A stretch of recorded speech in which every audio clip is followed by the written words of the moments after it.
지금 이 순간에도 당신의 쇼핑의 판화가 조용히 지워지고 있습니다. 할인 때문도 아니고 배송 때문도 아닙니다. 무서워졌기 때문입니다. 사람들은 이렇게 생각했습니다. 쿠팡이 흔들리면 중국 쇼핑 앱이 웃겠지. 그런데 결과는 정반대였습니다. 쿠팡에서 시작된 사고가 중국 플랫폼부터 무너뜨렸습니다.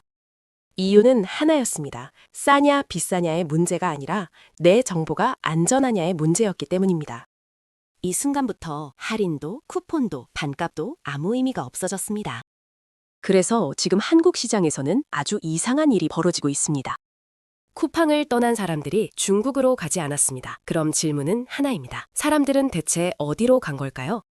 왜 이런 일이 벌어졌는지, 그리고 이 혼란 속에서 누가 웃고 누가 무너졌는지 지금부터 이야기를 이어가 보겠습니다.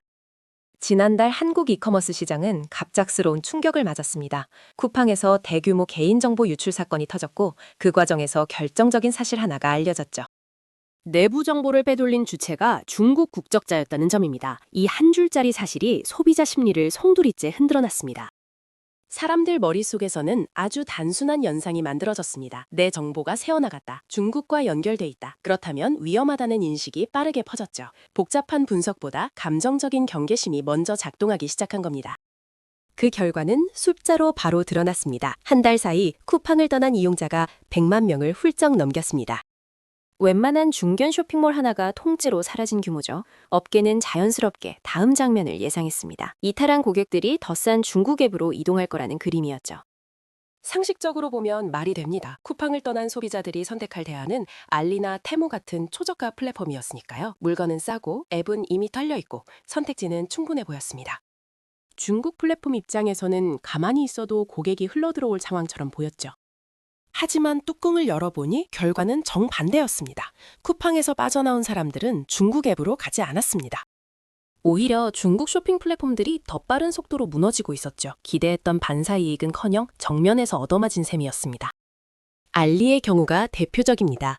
4월 마지막 주 기준으로 사용자 수가 한 달 전 대비 17% 넘게 줄어들었습니다. 440만에서 360만대로 내려앉았는데 여기서 진짜 문제는 따로 있었습니다. 실제 돈을 쓰는 이용자가 훨씬 더 빠르게 사라졌다는 점입니다. 앱을 설치해두고 구경만 하는 사람은 의미가 없죠. 핵심은 결제인데 이 결제 이용자가 30% 이상 증발했습니다. 남아있는 사람들조차 지갑을 닫아버렸다는 뜻입니다.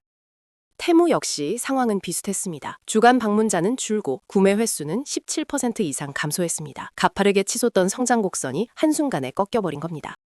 패션 플랫폼 시인은 더 극단적이었습니다. 불과 30일 사이 구매량이 절반 가까이 사라졌습니다. 여기서 질문이 생깁니다. 왜 쿠팡의 사고가 중국 플랫폼의 몰락으로 이어졌을까요? 논리대로라면 쿠팡이 흔들릴 때 중국 앱은 대안이 되어야 했습니다. 그런데 소비자들은 전혀 다른 선택을 했습니다. 핵심은 사건의 성격이 있었습니다. 이번 이탈의 본질은 가격이 아니라 보안이었습니다. 싸냐 비싸냐의 문제가 아니라 안전하냐 위험하냐의 문제였던 겁니다. 개인정보 유출이라는 공포 앞에서 소비자들은 더 불안해 보이는 곳으로 이동하지 않았습니다. 내 정보가 새어나갔는데 그보다 더 위험해 보이는 플랫폼으로 옮기는 선택은 하지 않았죠. 반값 할인보다 생존 본능이 먼저 작동한 겁니다. 아무리 싸도 불안하면 손이 가지 않는다는 사실이 여기서 드러났습니다. 게다가 이 불씨는 하루아침에 만들어진 게 아니었습니다. 소비자들 마음속에는 이미 오래전부터 쌓여온 짜증과 분란이 있었습니다. 이번 사건은 그 감정을 한꺼번에 터뜨린 도화선 역할을 했을 뿐입니다. 알리와 테무는 과거에도 정보보호 문제로 제재를 받은 전력이 있습니다. 알리 계열사는 19억, 테무는 13억의 과징금을 냈죠. 개인정보 관리가 허술하다는 낙인은 이미 찍혀 있었던 셈입니다. 그동안 소비자들은 싼 가격이라는 이유로 이 불안을 애써 외면해왔습니다. 하지만 쿠팡 사태 이후 상황은 완전히 달라졌습니다. 비슷한 문제가 있는 곳으로 이동하는 건 앞뒤가 맞지 않는 선택이 되어버렸죠. 여기에 또 하나의 불안 요소가 겹쳤습니다. 먹고 바르고 쓰는 제품에 대한 신뢰 문제였습니다. 이 지점에서 소비자 심리는 완전히 돌아섰습니다. 서울시가 발표한 조사 결과는 결정적이었습니다.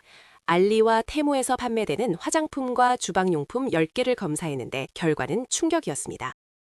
10개 중 10개 모두 가짜였고 일부는 성분 자체가 완전히 달랐습니다. 피부 트러블을 유발할 수 있는 물질이 검출됐고 물 정화 필터는 정수 기능이 아예 없는 경우도 있었습니다.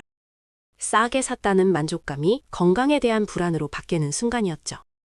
저렴한 물건에 품질 차이가 있는 건 어느 정도 감수합니다. 하지만 얼굴에 바르고 가족이 먹고 마시는 것까지 위험해진다면 이야기는 달라집니다. 이때부터 가격은 더 이상 설득력이 없어졌습니다. 사용자 경험도 문제였습니다. 앱을 열 때마다 튀어나오는 룰렛과 팝업, 정신없는 화면 구성은 처음엔 재미처럼 보였지만 반복될수록 피로감만 쌓였습니다. 쇼핑의 본질은 빠르고 편안한 구매인데 중국 앱들은 자극에만 집착했던 겁니다. 거기에 가격 경쟁력마저 흔들리기 시작했습니다. 이벤트는 줄어들고 환율은 오르면서 국내 최저가와 큰 차이가 없어졌습니다. 배송은 여전히 2주 이상 걸리는데 품질은 복불복수 중이었죠.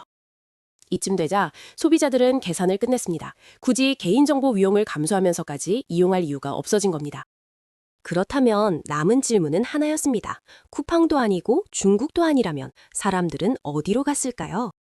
답은 의외로 익숙한 곳이었습니다. 검증된 국내 플랫폼들이 조용히 웃고 있었습니다. 쿠팡과 중국 업체들이 보안 논란으로 서로 상처를 주는 사이 토종 기업들이 그 틈을 정확히 파고들었습니다.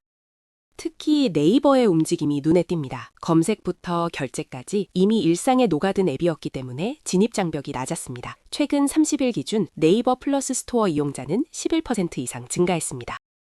쇼핑 앱 신규 설치 순위에서도 네이버는 1위를 차지했습니다. 쿠팡과 중국 플랫폼을 동시에 떠난 이용자들이 가장 많이 선택한 곳이 네이버였던 셈입니다. 전략도 적중했습니다. 네이버는 신선식품 강자인 컬리와 손을 잡았습니다. 쿠팡을 떠나고 싶어도 새벽 배송 때문에 망설이던 소비자들에게 확실한 대안을 제시한 겁니다. 막혀있던 출구를 열어준 셈이었죠. 11번가의 반등도 인상적입니다. 주간 사용자 수가 400만을 넘어서며 구매량이 37%나 늘었습니다. 특히 이길 배송 서비스 신규 가입은 전년 대비 230% 급증했습니다. 지마켓과 쓱닷컴도 각자의 강점을 내세우며 이탈 고객을 흡수했습니다. 가격 경쟁이 아니라 신뢰와 안정성을 전면에 내세운 전략이 효과를 본 겁니다.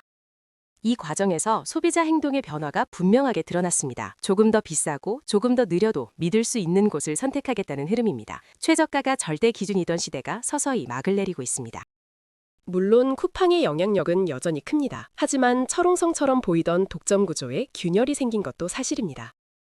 반대로 중국 플랫폼들은 단순한 매출 감소를 넘어 전략 전체가 흔들리고 있습니다.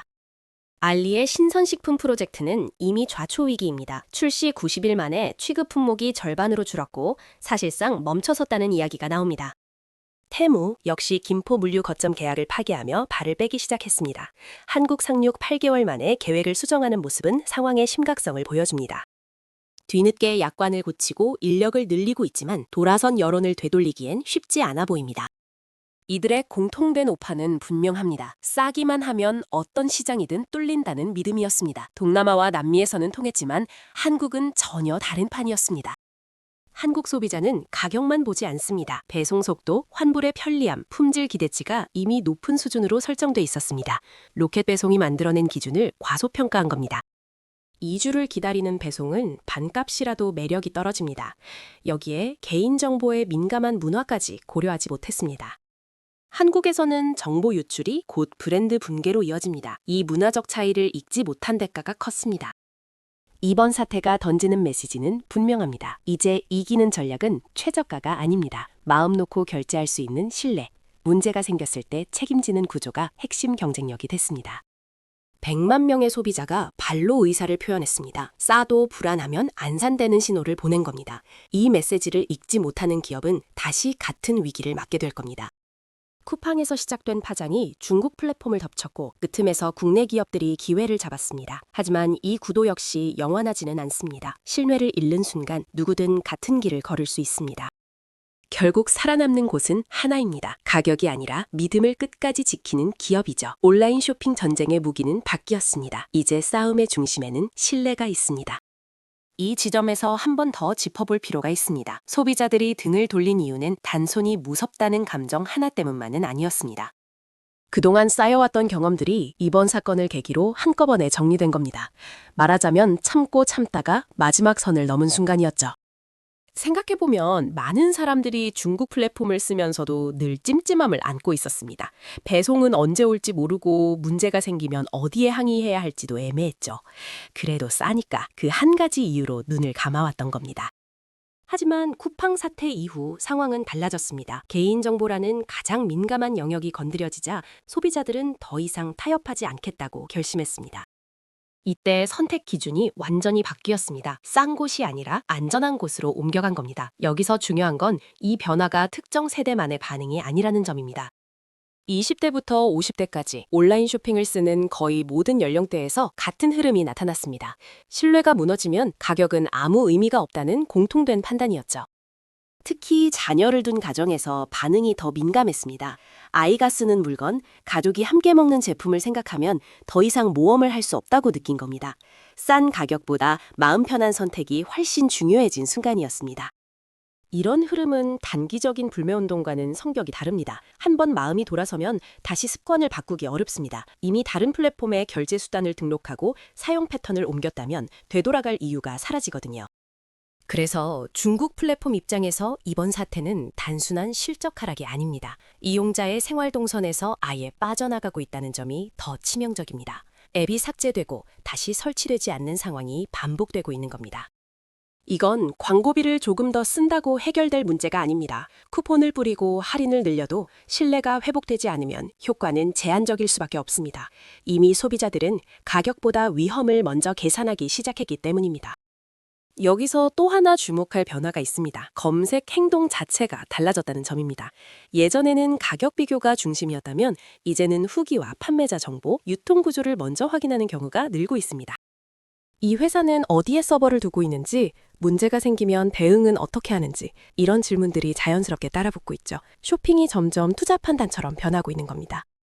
이런 흐름은 국내 플랫폼들에게는 기회이자 시험대입니다. 단순히 중국 플랫폼이 흔들렸다고 해서 자동으로 승자가 되는 건 아닙니다. 신뢰를 얻을 수 있는 구조를 실제로 보여줘야만 합니다. 예를 들어 개인정보 처리 방식, 보안 사고 발생 시 대응 프로세스, 책임 범위를 얼마나 투명하게 공개하느냐가 앞으로 더 중요해질 겁니다. 말로만 안전하다고 외치는 시대는 끝났습니다. 네이버와 11번가가 반사의 이익을 본 것도 이런 이유에서입니다. 이미 익숙한 브랜드이고 문제가 생겼을 때 어디에 연락해야 하는지 소비자들이 알고 있었죠. 불안한 상황에서는 새로운 선택보다 익숙한 선택이 더 강력합니다. 이건 심리적인 안정감의 문제입니다. 쇼핑 과정에서 불확실성을 최소화하고 싶다는 욕구가 그 어느 때보다 커졌습니다. 클릭 한 번이 불안으로 이어지는 플랫폼은 자연스럽게 외면받게 됩니다. 반대로 중국 플랫폼들은 한국 시장을 너무 단순하게 봤다는 평가를 피하기 어렵습니다. 가격 하나로 모든 걸 덮을 수 있다고 판단했지만 한국 시장은 이미 한 단계 위로 올라가 있었습니다. 배송 속도, CS 대응, 환불 절차, 그리고 데이터 보호까지 소비자 기대치는 이미 상당히 높아진 상태였죠. 이 기준을 충족하지 못하면 아무리 싸도 선택받기 어렵습니다. 특히 로켓 배송이 만들어 놓은 기준은 생각보다 강력했습니다. 다음 날 도착이 기본이 된 시장에서 2주를 기다리는 배송은 가격이 절반이라도 체감 가치는 크게 떨어집니다. 이 간극을 중국 플랫폼들은 제대로 인식하지 못했습니다. 문화적 차이도 작용했습니다. 한국 소비자는 집단적으로 반응하는 경향이 강합니다. 한번 신뢰 문제가 불거지면 순식간에 여론이 형성되고 행동으로 이어집니다. 이번 사태를 계기로 온라인 쇼핑 시장의 경쟁 방식은 확실히 달라질 가능성이 큽니다.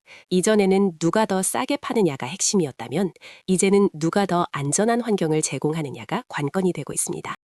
이는 기업 입장에서 비용 구조 자체가 바뀐다는 의미입니다. 보안 투자, 시스템 안정성, 고객 대응 인력을 늘리지 않으면 경쟁에서 밀릴 수밖에 없습니다. 소비자 입장에서도 기준이 올라갔습니다. 한번 눈높이가 올라가면 다시 낮추기 어렵습니다. 이 경험 이후로는 아무리 파격적인 가격이 나와도 한 번 더 의심하게 될 가능성이 큽니다.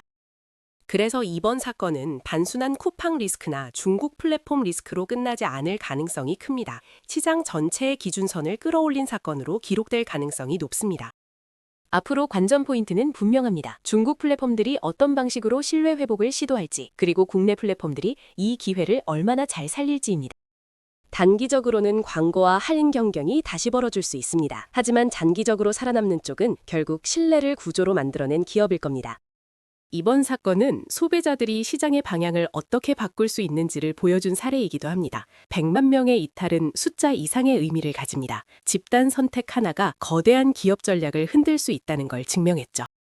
기업들은 이제 더 이상 소비자를 단순한 숫자로만 볼 수 없습니다. 한번 돌아선 마음을 되돌리는 데는 상상 이상으로 많은 시간과 비용이 들기 때문입니다. 쿠팡에서 시작된 균열은 중국 플랫폼을 흔들었고 국내 기업들에게는 기회를 안겼습니다.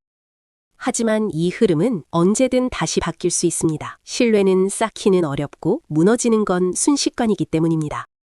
결국 이 전쟁의 승패를 가르는 기준은 단 하나입니다. 얼마나 싸게 파느냐가 아니라 얼마나 안심하고 결제할 수 있느냐입니다. 온라인 쇼핑 시장의 무기는 완전히 바뀌었습니다. 그리고 이 변화는 이제 시작일지도 모릅니다.